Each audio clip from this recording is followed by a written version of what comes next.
Thank you so much for joining us today on this session, and also the two experts who joined us online. I'm happy that the session today has three women speakers, which is kind of outnumbered in terms of gender equation. So in the last session, so in the last session, if I can pick up a word from there, that the elephant in the room, it was about the challenge of access, equality, and also availability of healthcare. But I think another major elephant in the room today, we all know, is COVID-19. But before that, there has always been another elephant in the room, and that has been NCDs.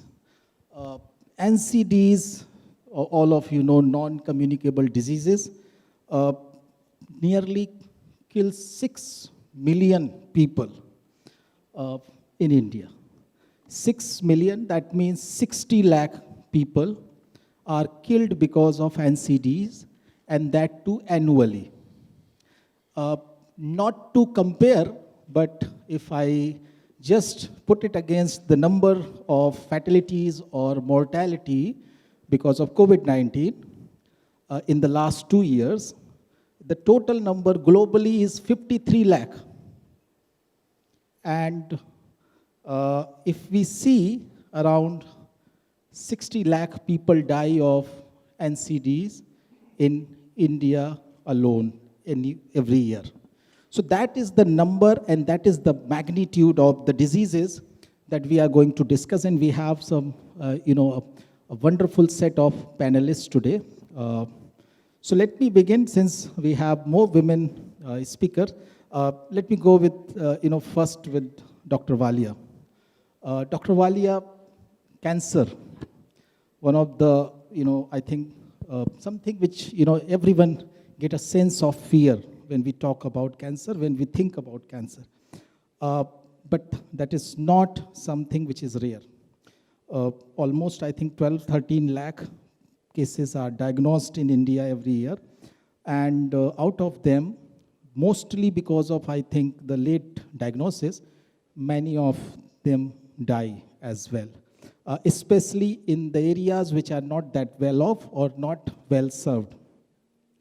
So when I look at the overall NCD conundrum which the country is facing, and from the specific perspective of cancer, where you are playing an important role in terms of ensuring the care to the patients, how do you see that we are going to actually handle these challenges, and especially in the wake of COVID-19, where we have seen massive disruption in all kind of already kind of laggard, care for the NCDs, but for a specific perspective of cancer, how do you see that? What are the changes which you, noticed, and what are the major steps you see has to be taken?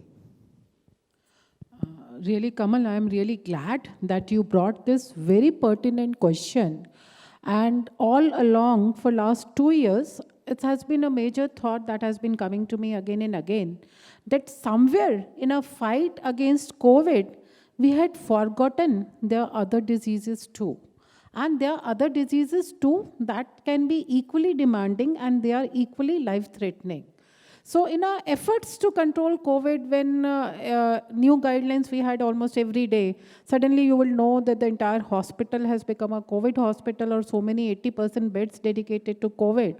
And some of the hospitals were totally converted into COVID hospitals, and you did not know in those areas where probably these were the big hospitals, if somebody had a MI in the middle of the night, had a heart problem, had a stroke, or people who were suffering from chronic diseases. So among the non-communicable diseases also, people who are suffering from something like cancer, or I say even chronic renal failure, who are on dialysis support, these are the patients. Among the non-communicable diseases, there can be many. There can be people from heart diseases, from hypertension and whatnot. those cases can still be on for a large part on oral treatment, and during COVID they could afford to be at home and can have teleconsultations or can still continue their treatment. But in cases of cancer or in cases like patients who were dialysis dependent, chronic renal failure patients, again another non-communicable disease, in these cases, the continuity of care is very, very important. So when we are treating, when we are talking about COVID, somewhere we have to remember that these are the patients where we could not neglect, and they cannot be neglected. And we all as a community and the government has also to remember that when we were having those, suddenly there were road blocks, and then between Haryana and Delhi, the roads were blocked, people could not travel, and there were so many patients who had to come for the chemotherapeutic sessions, and they had to be interrupted.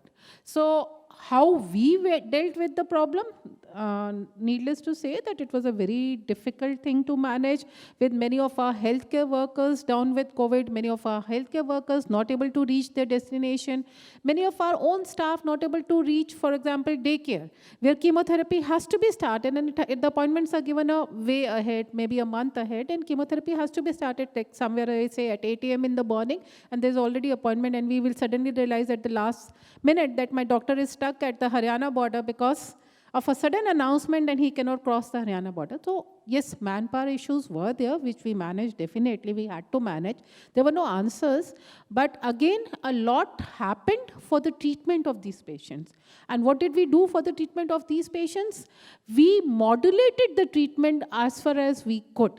People who could be put on oral therapies, oral chemotherapies, where breaks could be given, we did the breaks, where teleconsultation, long-term follow-ups could be managed, they were managed.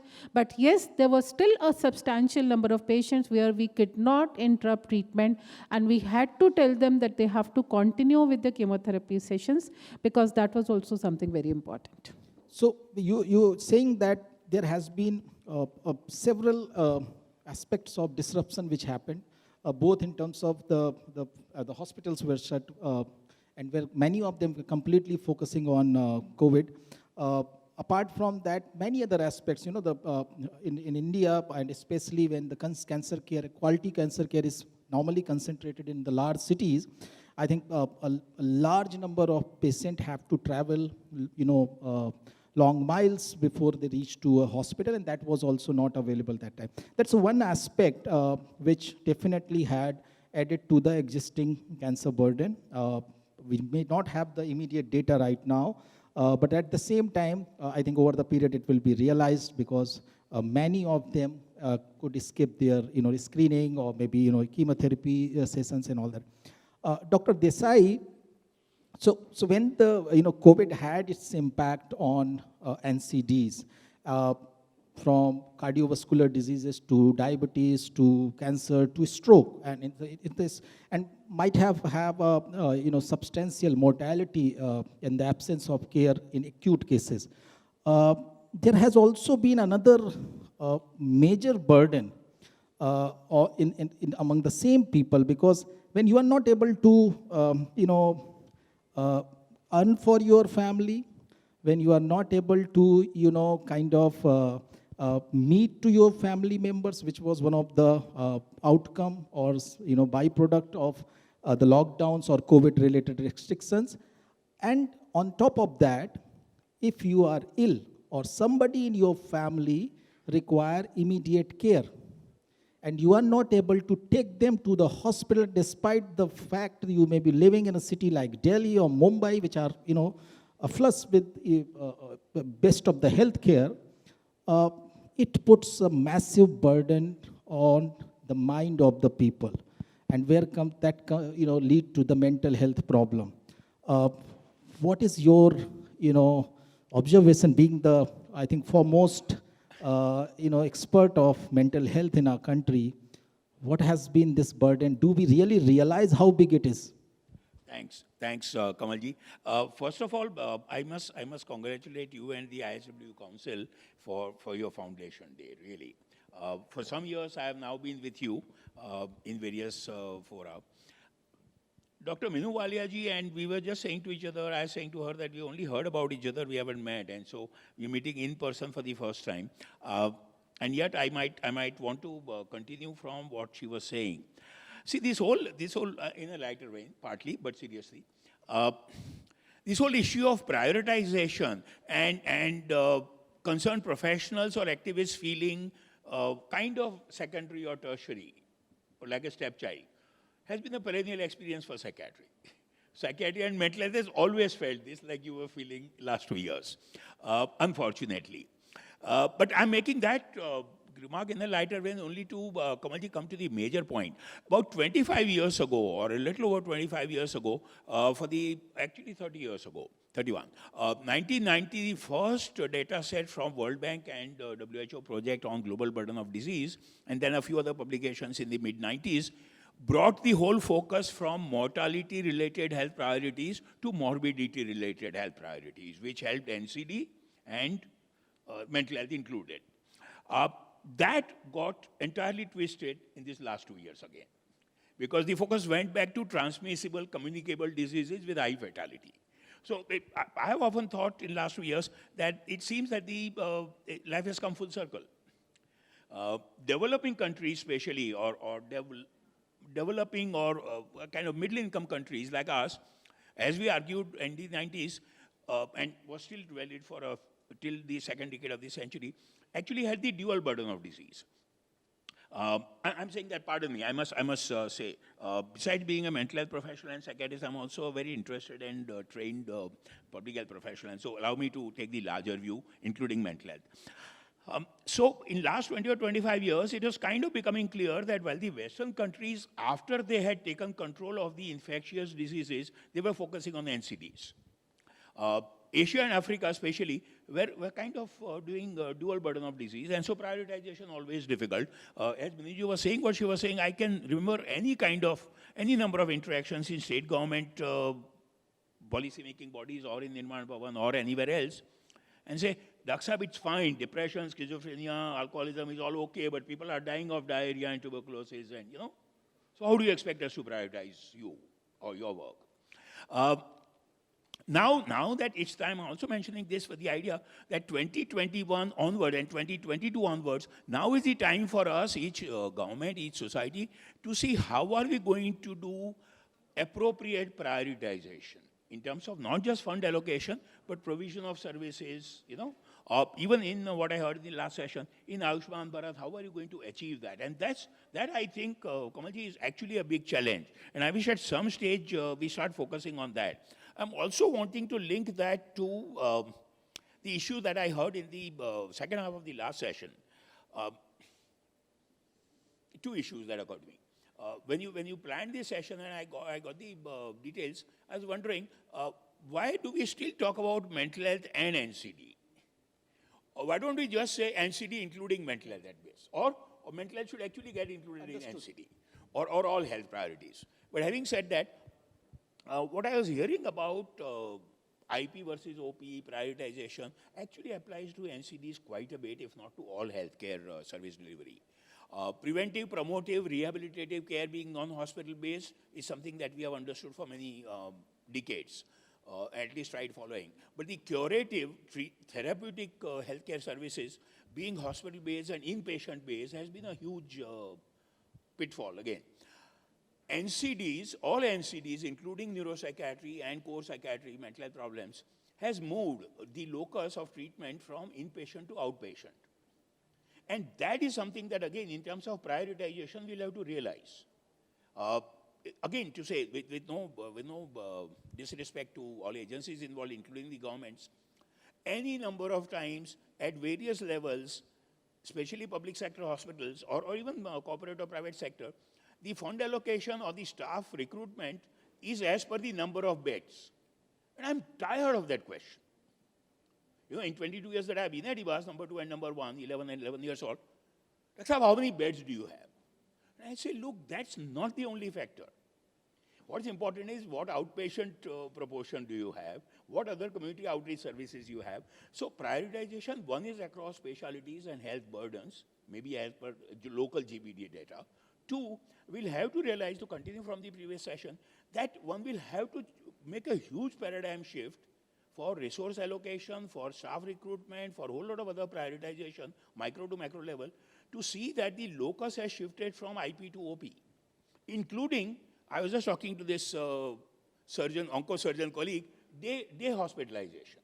In almost all specialties now, it's the day hospitalization that's important. And so that's the other thing that we need to realize. Third, sir, Yeah. please.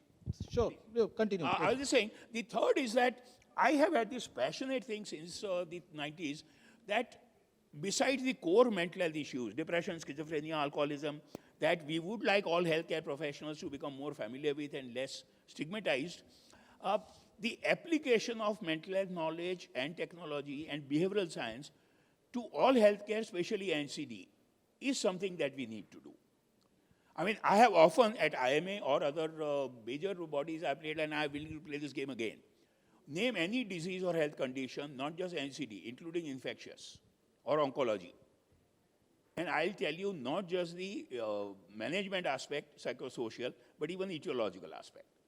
And so the whole relevance of, and I have failed. I have failed in last 30 odd years, but in last 20 years, even after coming back from Hopkins, except for very small projects, to get the expertise of behavioral and psychosocial sciences applied at every level to healthcare, preventive, promotive, and therapeutic. And Thank you so much, sir. So I think one of the major point coming from you is that our country's healthcare system has been designed or was designed for the purpose or mainly for tackling the infectious diseases, or for that matter, if we talk about the primary health care or the secondary one, it was designed for more for maternal health and those kind of stuff, or to stop diarrheal death and all those things, so that we can increase our the performance. We can make the maternal mortality rate, we can control that. We can control the child and infant mortality rate, those kind of developmental factors. But the important other point which I wanted to understand from you, and then I would like to go to Dr. Atreyi Ganguly. Dr. Ganguly, the question I asked to Dr. Desai, and Dr. Desai actually answered a larger perspective of it, but let me go to a little bit more specific again on the mental health side. And I'm also talking from the point of view when the mental health also lead to a lot of substance abuse also sometime, and one of the major cause of NCDs can be the alcohol or tobacco usage or other kind of stuffs, and the same cycle can then lead to more NCD problems. If the mental health can be if impacted by the NCDs, and then the NCDs can become an outcome of it. Keeping this cycle also in mind, what has been your experience, and also from the WHO point of view, since you involve in the larger kind of policy and monitoring also, where do you see India kind of standing at that point, and especially post COVID-19 time? What is the burden of mental health which is lying silently, which is not visible to us, but at the same time can be a major public health challenge? Thank you. At the outset, thank you so much for giving WHO an opportunity to be a part of this event. Definitely something which is a very important thing to be discussed at this point of time. Taking cue from what Dr. Nimesh Desai had said, and he very rightly said that we should not be talking about NCD and mental health. Rather, in 2018, WHO has come up with the 5 to 5 matrix, wherein the NCDs, the major NCDs they consider are cardiovascular diseases, chronic respiratory diseases, stroke, and also also mental health. There are 5 of them, and diabetes. So 5 of them, and also there are 5 risk factors. So as you said, the risk factors are the insufficient physical activity, unhealthy diet, tobacco, alcohol, and also air pollution. So coming back again to your question, yes, in COVID times, definitely there has been an impact on NCD at large, which is inclusive of mental health. NCD's mental health has been affected, A, because the existing healthcare services were interrupted, and so the people who were on treatment definitely were affected. And so, the continuity of essential health services and the compliance to treatment definitely were affected. Secondly, when the mental health people did, even if they were not affected, the fear of being affected or maybe they get affected was really great. Secondly, there were also instances of people losing their jobs. So the depression was in a big way. So to add that, they resorted to tobacco, alcohol, etc., which they thought probably will give them some relief. But in the long run, it was the opposite. They were again into this, and these are major risk factors for NCDs like cardiovascular diseases, diabetes,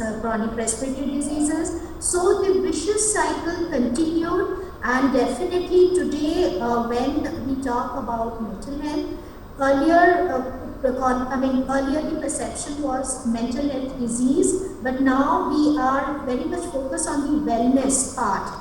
And as WHO's definition of health says that it is the physical, mental, and psychosocial well-being, and not just the absence of a disease and infirmity. Definitely, COVID has created a lot of issues, both in the physical and mental health space, which needs to be addressed. The exact figures are yet to be determined, but definitely there is, because we are all feeling that heat. So yes, I totally agree with you. Thank you. I was actually about to ask that follow-up question, that can you put some absolute number of the people or the incidences which we may be having in India? I hope Atre will agree, Dr. Atre Ganguly will agree. I have a serious problem with that kind of Absolutely. hypothesization, because it leads to a huge problem. Let me illustrate. Any number of times in last 5 or 10 years, one has not only seen many popular magazines with cover stories, but technical agencies with coming up with statements like, India is the diabetes capital of the world. India is the most depressed country in the world. It's not. It's not. The problem, Kamalji, comes from population estimates. We are the second most populous country, so take any health condition, we are going to be the number 1 or 2. So, I'm sure you'll agree, and Atre will, ratio and proportions is what we need to. For planning health services, yes, population estimates help a lot. But the flip side, and the trouble is, and please see this, if I may. There is a lot of human population that's kind of subsyndromal. There are stresses of day-to-day life, like COVID did. Now, if I am in that gray zone, beside the diagnosable depression, other 15 to 20% of the population, and I read this popular cover magazine, India is the most depressed country. What do you think it does to those millions and billions? I only get more depressed. So really, a little more of science, at least in the popular media, our mental health morbidity rates, in fact... Maybe in public health communication, the same statistics need to be communicated a little differently, rather than saying India is the most depressed country. And if I might quickly, the global estimates, Dr. Atre will agree, have been 1 in 4, 25%, WHO headquarters would say, will have diagnosable, worthy of treatment mental health problems. It's a different matter. I say this tongue-in-cheek, always with all respect to the American society. The US, most credible studies have nearly 49 to 50%. 50%. And India, we have 25%. India is only 10 to 12%. Okay. We are still in a very good position for preventive, promotive mental health work. Sir, I'll come to that. Let me take Can I interrupt? Yeah, Just please. for Dr. Desai only, correct me if I'm wrong. Don't you think the problem which we actually see in our clinical practice is just the tip of the iceberg? Of The course it numbers is. which we have, like in our country, that I always felt, like I'm an oncologist. So I see invariably during those treatment, these patients, they go through a lot of stress, lot of trauma, and they actually require professional help. But neither the patient nor many of my colleagues also are very open about the idea. Sure. I strongly feel that whatever figures we have are just the tip of the iceberg. Yeah, because The we lack figures in that I am data. talking about are hardcore epidemiological community figures, Yes. not hospital data. Okay. Yeah. So that perspective is also important. Let me just quickly go to Dr. Bharti Kulkarni. Dr. Kulkarni, you are involved into the nutritional aspect and especially the women and child nutrition. The important challenge which we again see that as the eating habits or the behavior related to the consumption of food has also been an important contributor to the rise of NCDs in our country. While we have again the two very kind of extreme sides, we see a big chunk of women and children kind of being malnourished. We have 55% of women being anemic. And at the same time, we also see that the faulty eating habits also leading to some of the major NCD problems, including the rising blood pressure or maybe, the obesity and many of that. How do you see that the nutritional challenge can be addressed of our country while we have to, address both the extremes and at the same time also ensure that those who are better or well off in terms of and can have access to the all possible nutritions, how they can become more conscious to have the right access, and those who don't can be provided that access? I think that's a critical question, and what we see it as a double burden of malnutrition.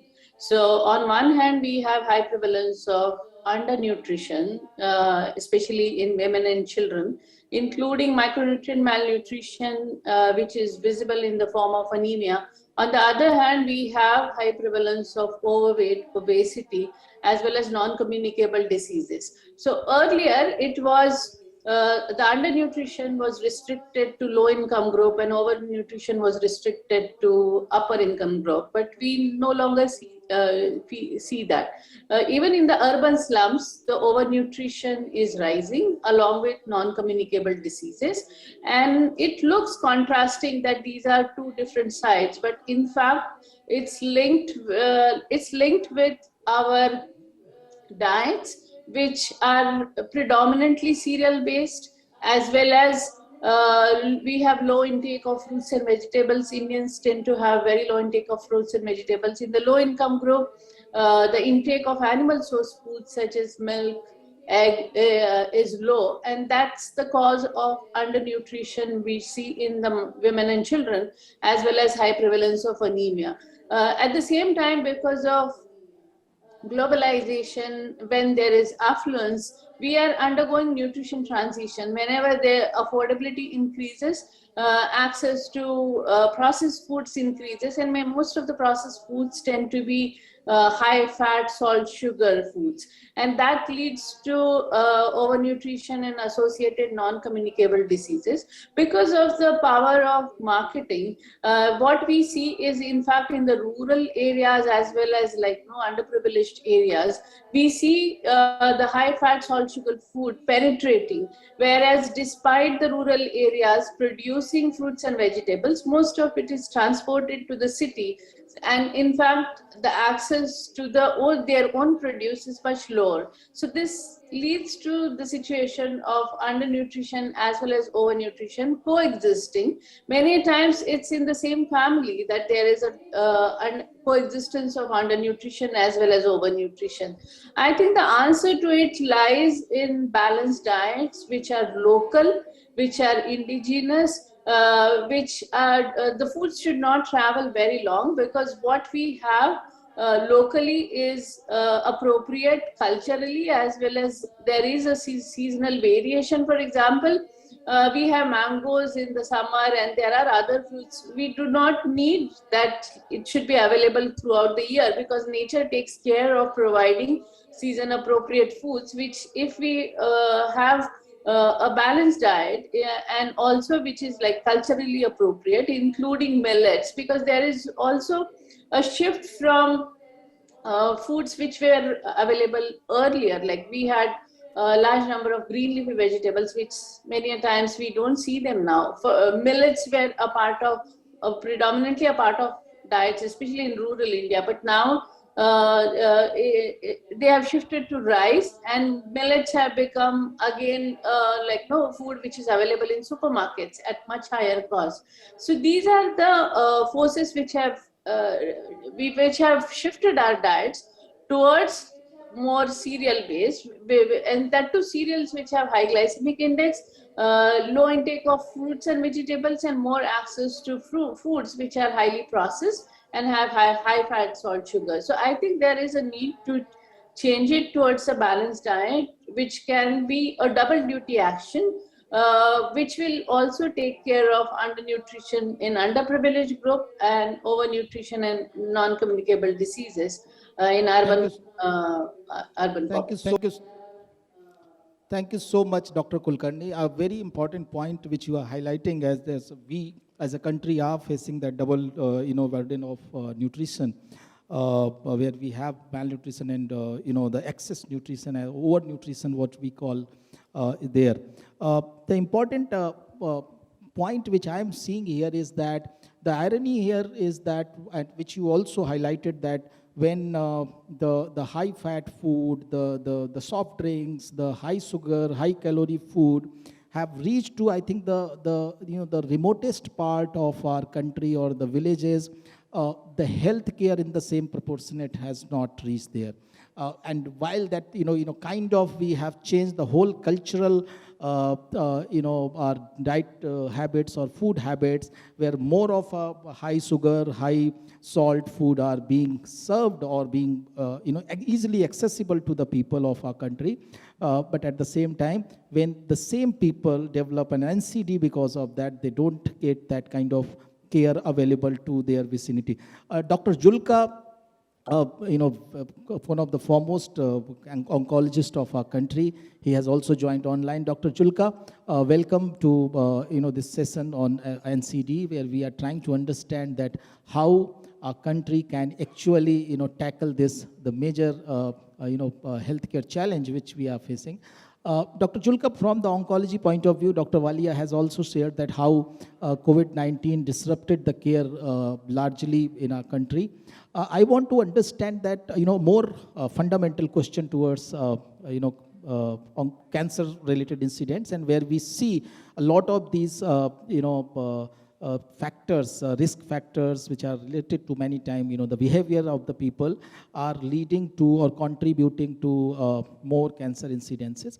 At the same time, there are also a lot of environmental factors as well. What is your, you can visualize a ideal scenario where we can have a better prevention towards all kind of NCDs, specifically cancer, which is becoming and is fast emerging and becoming a epidemic in our country. As a dean of AIMS previously and member of, I was in charge of the Delhi Healthcare Summit because we had a Delhi Cancer Registry, and I was in charge of Delhi Cancer Registry at AIMS. And after that, I joined Max. Now, let me tell you the whole scenario. The scenario in India is that we have, according to National Cancer Registry Program, we have 14 lakh new cancer cases every year. This is about 14 lakh, out of which 40%, 40 to 50% are tobacco related. Now, tobacco is not only smoking, it is smokeless tobacco also. So if we have 40% of the patients related to tobacco, then comes the role of primary prevention. And primary prevention is avoid tobacco use in India. Now, we can't do that because we are trying to make people aware of the cancers occurring. Besides cancers, heart problems are also increasing because of these factors. So what I mean to say that 40% if they are tobacco related, the rest 10% are infection related, like hepatitis B, hepatitis C, all these viral infections and herpes simplex, or maybe human papillomavirus HPV infections, which are causing cancer of the uterine cervix in females and cancer of the head and neck, even in males, because they are being vaccinated against it. We have the vaccination. Then 10% are, less than 10% are genetic related, familial, means if the first degree relative has breast cancer or ovarian cancer, then the patient is more likely to get that cancer. And then there are lifestyle related cancers. That means sedentary habits. We have been talking about this earlier also. Sedentary habits, not doing exercise, obesity is major cause of cancer. You know, people are smoking and also becoming obese. They are not, they just go in air conditioned cars, go to the office, go back home and start seeing the TV and don't go out for walks. So that is sedentary habits also play a major role in this. Besides, there are other lifestyle factors which are causing this. Now, once we have analyzed this, the main aim, which I have been doing earlier also, that I have been taking programs in television, on All India Radio, and on other social, electronic and press media about early detection of cancer, awareness of cancer. So awareness is lacking still. Public memory is very short. You don't need one of these summits today and then next year you do the other summit. Because I want these summits to be held every 3 months so that to make people aware of preventive strategies. Now, basically what I wanted to say was primary prevention of tobacco related diseases can be easily done, which is possible also in, especially in Northeast. If you see, there is highest incidence of cancer. And we have opened cancer registries in all the states of India. Thank you so much, Dr. Julka, for highlighting this important fact. And around 14 lakh cancer cases you are saying are being registered. And I'm sure in India, sometime many of them also go unregistered. Our registry system is not that robust. Dr. Nimis, we are, I think, also running out of time, and people are, the samosas must be getting, So let me just quickly, in 5 minutes, try to wrap it up. And the speakers with us here. Dr. Julka has talked about a very important aspect, the awareness and the prevention. People are aware, the facts are established that the sedentary lifestyle, the food habits, the alcohol, the tobacco is causing a large number of NCDs, including cancer, and also, the mental health also is an outcome of the same, I think, scenario. When it comes to preventive healthcare system, and also awareness, which is more focused towards keeping a healthy person healthy, or keeping a person out of a hospital, while we see many other factors which will be completely out of our hand, but at the same time there are a lot of factors which are behavior related, can be people can be nudged for that. During the COVID-19, we have seen some of the major behavioral changes which have taken place in a mass scale. Does that give some kind of hope at the end of the tunnel that yes, we can create some large scale behavioral changes or triggers large scale behavioral changes from the people side, but at the same time, while the factors are not only related to behavior, how people can get a quality early care for these NCDs wherever and whenever they need it. There are two, we are very short of time. There are two major points that I want to make about. Can you take the mic? I'm Yes. so sorry. There are two major points that I want to make about what you're asking. One is that Dr. Atra Ganguly was saying there are those 5 risk factors. diet, physical activity, tobacco, alcohol, psychological well-being, or stress. And so you have the answer there partly. If we can control and help populations control or modify, as Dr. From ICMR Alliance was saying, including diet, balanced diet rather than nor under nor over.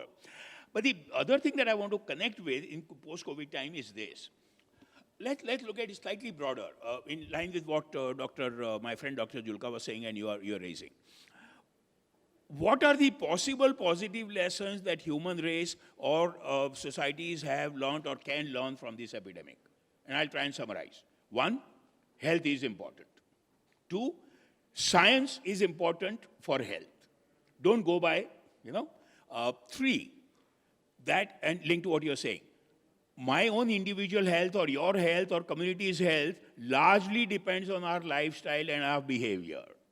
4th, interdependence, not just interdependence in terms of economics and social support, but even in terms of behavior. What I said I have failed largely is my passion of last 20 or 30 years to say, can we help populations realize that, look, your health or my health depends on how I behave or you behave. Now it's going to step further. 3 of us here, or 25 of us here in this hall, your health depends on how these people behave. So the interdependence of that relationship between health and behavior.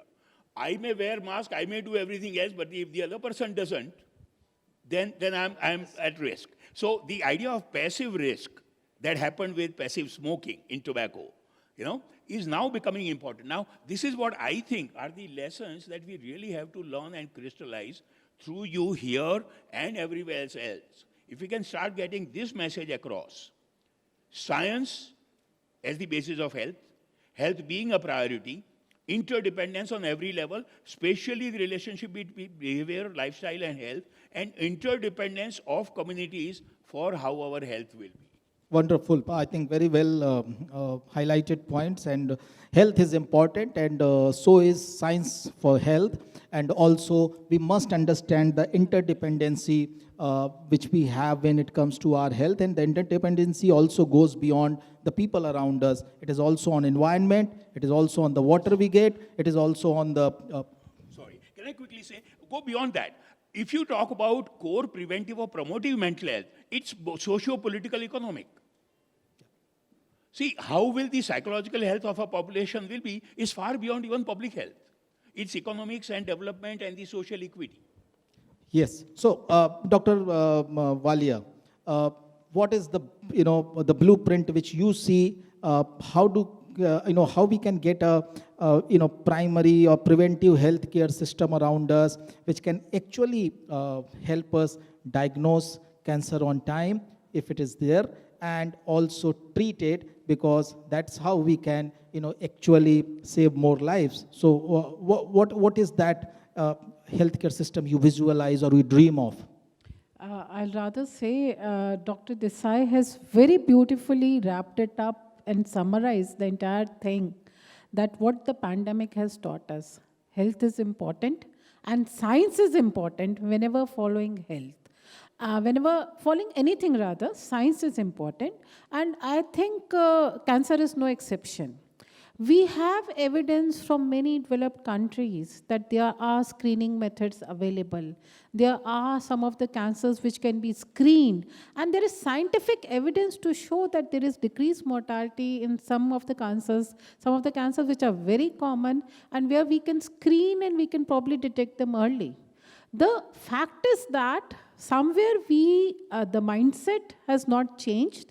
The mindset of most of us in our country is still more towards, once the problem occurs, then we will go towards health solutions. We do not think, there is not a preventive mindset.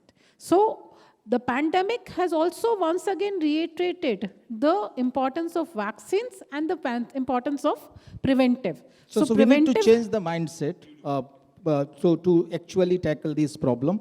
But I think along with the mindset, we need to change, the infrastructure also, I believe. Dr. Atri, would you like to add a point how we can, or how the health system can be improvised to make us enabled or prepared to tackle NCDs, including the mental health? Thank you. I think it's a very pertinent question, given that 71% of the mortality and morbidity globally is because of NCDs, including mental health. We do have a lot of global windows of opportunities, like the Sustainable Development Goals. We have one dedicated to, 3.4 dedicated to 1/3 reduction in major NCDs and mental health promotion. We have another Sustainable Development Goal 3.5, which is dedicated to reducing substance abuse, and most importantly the SDG 3.8, which is on universal health coverage, wherein NCDs come up in a big way, because we need to save our people from the financial hardships. In terms of how to strengthen the existing health system so that people are not pushed into out-of-pocket expenditure, and in many cases like cancers, there's a term called the catastrophic expenditure, which really leads to a lot of mental mental stress to the patient as well as the family. We do have a lot of government schemes in terms of the National Program for Cancer, Diabetes, Cardiovascular Disease, and Stroke. We have the National Mental Health Program. We have the National Program for Palliative Care, which is also a part of all NCDs towards the end. The government has the Ayushman Bharat initiative, which has these NCD and mental health components slowly coming up. There are Do you these believe drugs that these and multiple supplies. programs are kind of helping us improvise the healthcare system, and we will be gradually moving towards a system which will be supporting Surely. from these diseases. Sorry, I'm interjecting in between because we need to wrap it up a little early. Dr.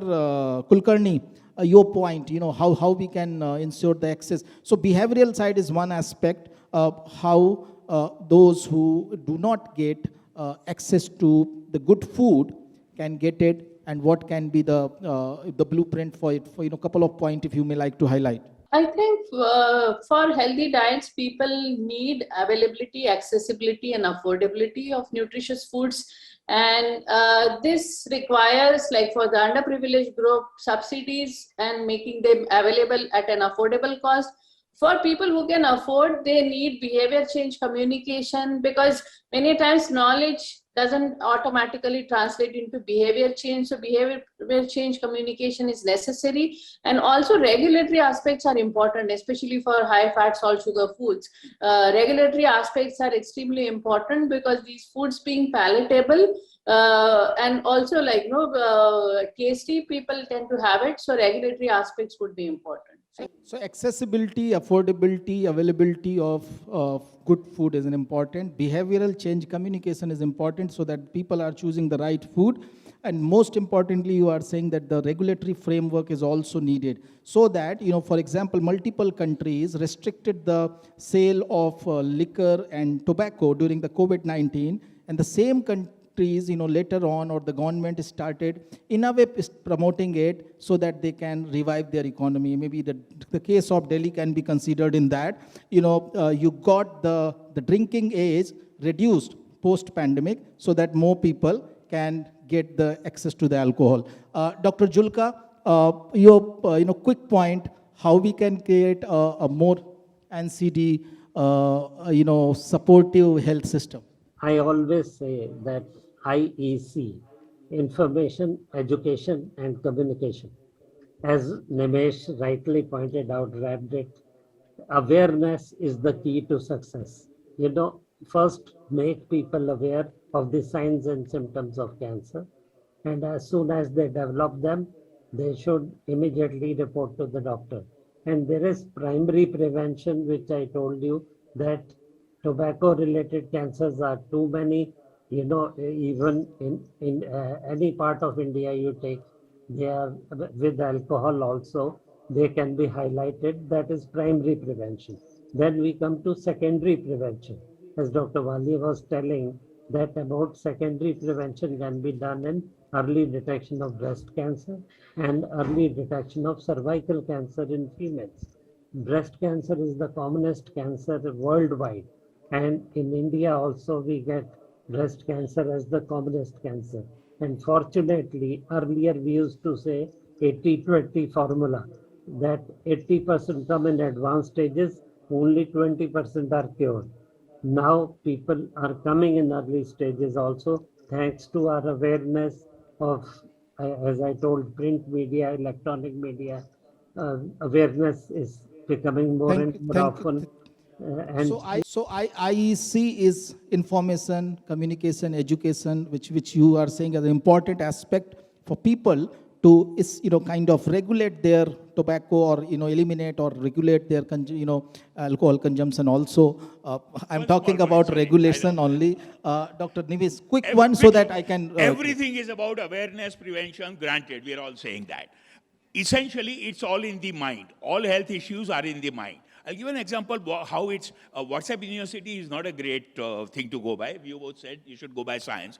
But I have seen this wonderful illustration about mindset, about depression. Two ladies sitting on a park bench, one saying to the other, "Why are you feeling depressed? Life is so good, everything is nice." And the lady replies, "Why are you short of breath? There is so much of air." With all respect to asthmatics and respiratory medicine people. So we really will have to somewhere about mental health problems, about NCDs, the invisible morbidity and the invisible suffering needs to change. Thank you so much, all our speakers, those who joined us online, and also Dr. Desai and Dr. Walia, who spared their valuable time to be part of this summit.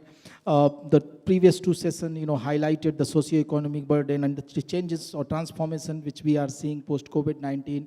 The digital health, building of a digital health system and the mechanism and the infrastructure in our country so that we can reach to the unreached. And this session, we try to, and the most important things which are coming, that NCD or a lot of those sufferings which are invisible, maybe initially, and especially when it comes to mental health. However, there are many sufferings which are quite visible, and they are really, they are perilous to the families, to the people. They all need to be taken in account while we as a country are, kind of putting a lot of focus for the, tackling the pandemic which we are dealing, the elephant in the room. We must not forget the other elephant in the room. We have the two in our room, so we must not forget, because that is causing more, damage than the pandemic itself. So thank you so much, all our speakers, and I'm sure the tea is now open for all of you to kind of re-energize and revive from this, the session. And I believe that you would have taken out some of those lessons or learnings which can help you in designing, communicating, providing health better to everyone who need it. Thank you so much. Thank you to our speakers for joining us.